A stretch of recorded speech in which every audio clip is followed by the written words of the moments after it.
2,000 protesters killed, activists say. You've seen the headline, you've seen it everywhere. Reuters, BBC, Sky News, and because it's repeated often enough and because it's about Iran, it's treated as fact. But journalism isn't repetition, it's sourcing the correct facts. So today, let's ask a very unfashionable question. Who are these activists? Where are they based? And who pays their bills? Take human rights activists in Iran, HRANA, the single most cited source in Western coverage. Arrest figures, HRANA, death tolls, HRANA, names, HRANA, and it sounds authoritative until you learn that HRANA doesn't operate in Iran at all.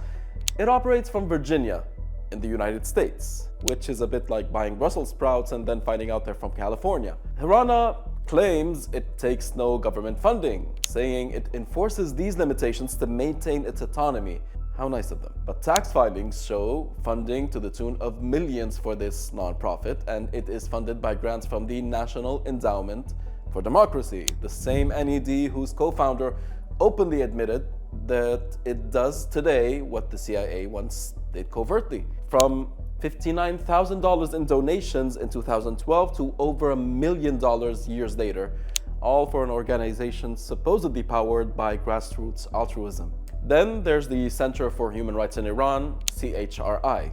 It's another independent NGO, another US-based operation, another $16 million in tax-exempt funding, and another executive paying himself over $200,000 a year while insisting there's no government involvement. Then you have the Boroumand Center for Human Rights in Iran. It has received over $13 million in tax-exempt funding, much of it tied to the National Endowment for Democracy, and it openly describes its mission as preparing Iran for a democratic transition.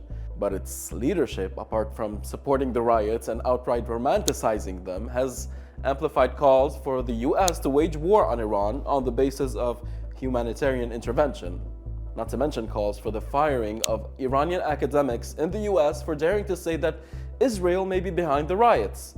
But then their What We Do page reads, "Our goal is to prepare for a peaceful and democratic transition in Iran."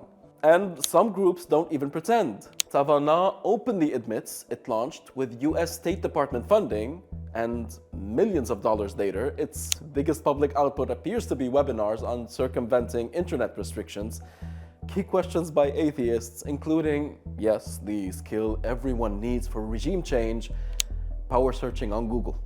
Apparently that's what democracy looks like now. Many of these figures openly support sanctions, regime change, and even bombing Iran.